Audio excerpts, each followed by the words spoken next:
네, 나라살림연구소 정창수입니다. 오늘은 지방재정의 라이프 사이클에 대해서 말씀드리겠습니다. 중앙정부가 하고 똑같다고 보시면 됩니다. 편성하고 심의하고 집행하고 결산을 하는 건데요. 이런 편성과 심의, 의결, 집행, 결산의 그 과정을 규정하는 것이 이제 지방재정 과정이고, 기금도 마찬가지로 기금의 편성과 심의, 의결, 집행과 결산을 지방자치단체 기금관리기본법에서 규정합니다. 이것도 역시 3년씩 주기로 돌아가는 거예요. 라이프 사이클이. 그래서 중앙정부와 마찬가지로 결산이 최대한 예산 편성에 반영되게 하기 위해서는 결산을 좀 빨리 해야 되지 않는가라는 그런 의견이 있고, 실제로 많이 발전하고 있습니다. 옛날에는 수기로 했기 때문에 지금 상상을 못 하시겠죠? 손으로 다 써서 그걸 다 옮겨서 하려고 하다 보니까 예전에는 예산하고 회계부서에 직원이 되게 많았어요.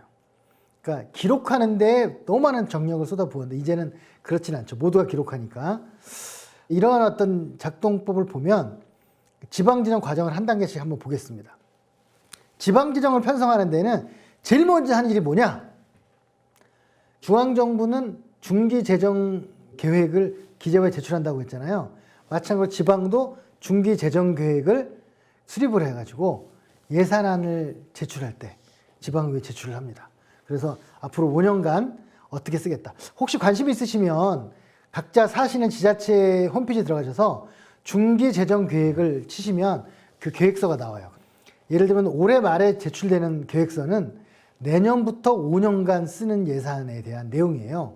사실은 약간 러프하게 쓰여지긴 했지만 그 내용을 보면 우리 지자체가 큰 사업들을 앞으로 뭘 하려고 하는가를 알 수가 있어요.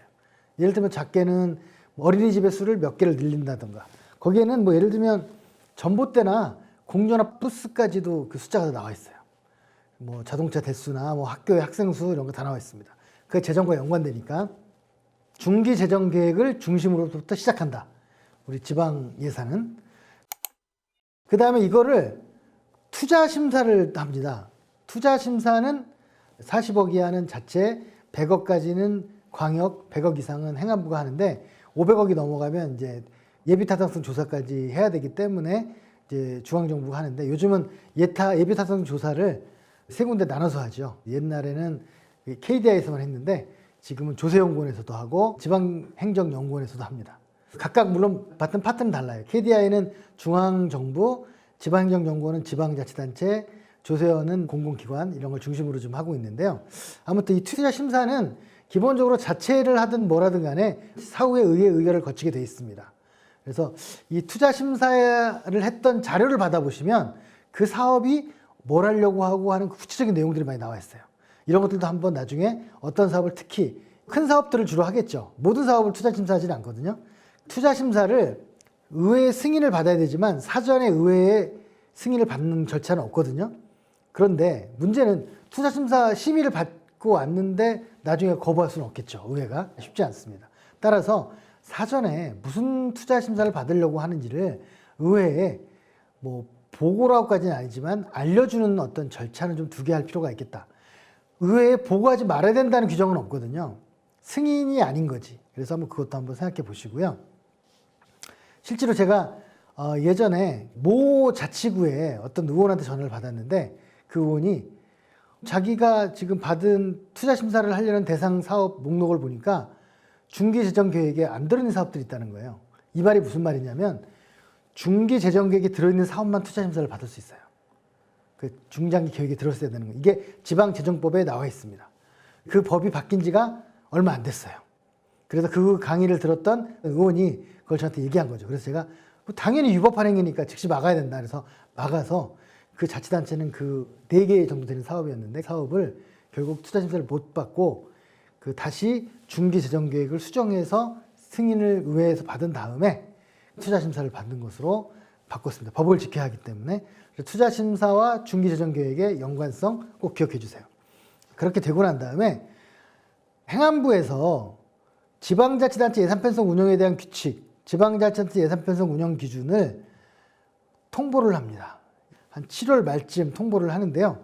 받아가지고 지금 지자체 나와 있어요.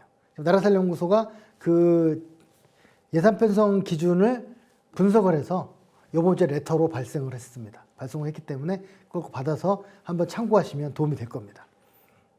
그러면 그 예산 편성 기준에 의해서 지방자치단체 그걸 약간 조금 추가해가지고 각 부서에 기준을 통보를 하면 그것에 따라서 이제 그 부서가 예산 요구서를 작성해서 예산 부서에 올리고 예산 부서랑 다시 협의를 한 다음에 의회 예산안을 제출하는 것으로 합니다. 예산안은 언제가 되냐면 회계연도 개시일 50일 전이에요. 시도는 12일 전에 제출하는 거고 기초자치단체는 그로부터 열흘 후에 11월 22일 제출을 하거든요.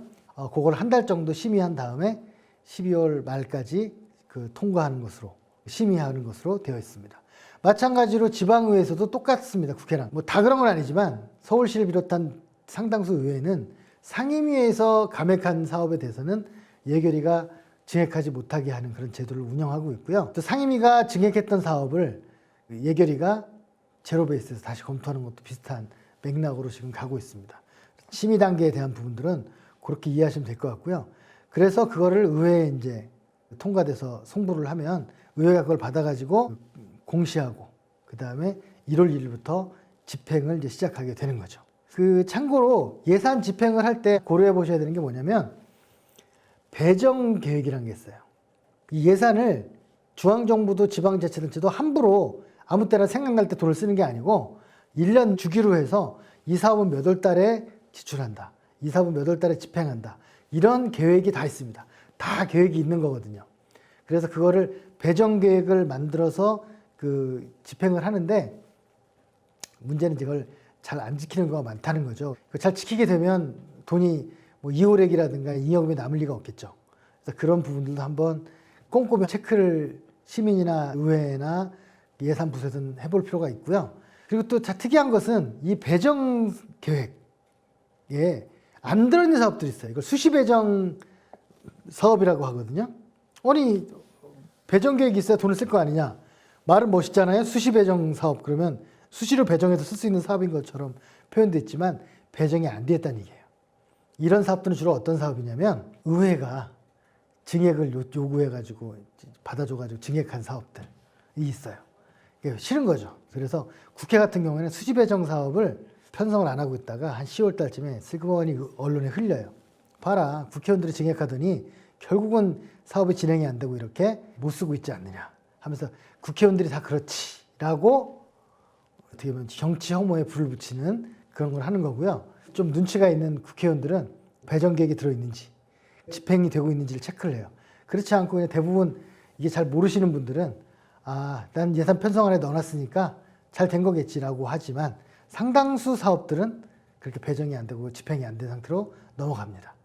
그 다음에 또 하나가 뭐가 있냐면 이렇게 국회의원들이나 지방의회 의원들이 증액한 사업 말고 또 하나는 뭐냐면 집행부나 중앙정부 쪽에서 봤을 때 이 사업이 과연 되겠어?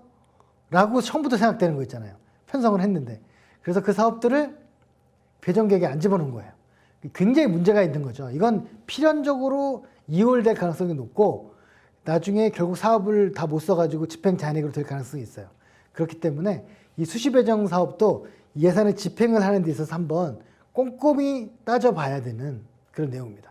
참고로요, 지방자치단체나 중앙정부 홈페이지에 들어가 보면 예산 집행 지출 현황이라고 하는 사이트가 있습니다. 주로 지방자치단체가 한 3,000개, 4,000개 정도 사업이 있고 중앙정부 8,000개 정도 있는데 그 사업들의 실시간 집행 현황이 나와 있어요. 그래서 지금 이 사업을 지금 집행한 거야, 안 한 거야, 이런 것들을 체크할 수 있거든요. 사업명 치시고 하시면. 그러니까 우리나라는 여하튼 아쉽고 부족한 부분이 많이 있긴 하지만 어떤 부분에서는 굉장히 선진적인 현재 시스템을 갖추고 있는 나라이기 때문에 한번 그 예산 지출 현황, 예산 집행 현황 이런 사이트도 활용해 보시면 좋을 것 같습니다. 이렇게 집행이 되고 그 다음에 이것을 1년 다 쓰고 난 다음에 다 끝나면 결산을 해야 되겠죠. 회계연도 종료 후 80일 이내니까 주로 3월 달에 결산서를 작성해서 제출을 합니다. 그러면 검사위원들이 그 검사를 해가지고 5월 31일까지 지방의회 제출을 하면 지방의회가 주로 6월 달에 모여가지고 결산을 심사하고 그다음에 위법 부당한 사항에 대해 시정 요구를 하고 승인하고 이런 과정들을 거칩니다. 참고로 예산을 불승인한 사례가 있는 것처럼 결산을 불승인한 사례도 지금 왕왕 있습니다. 결산을 불승인해봤자 뭐 할 거냐? 이미 다 끝났는데. 맞습니다. 하지만 정치적 책임을 묻는 어떤 행위를 위해서라도 결산 불승인도 대여섯 군데로 제가 알고 있는데 의회가 결산 불승인을 한 경우도 있다라는 말씀을 드리겠습니다. 오늘은 지방재정의 라이프 사이클에 대해서 말씀드렸습니다. 마치겠습니다. 구독, 좋아요.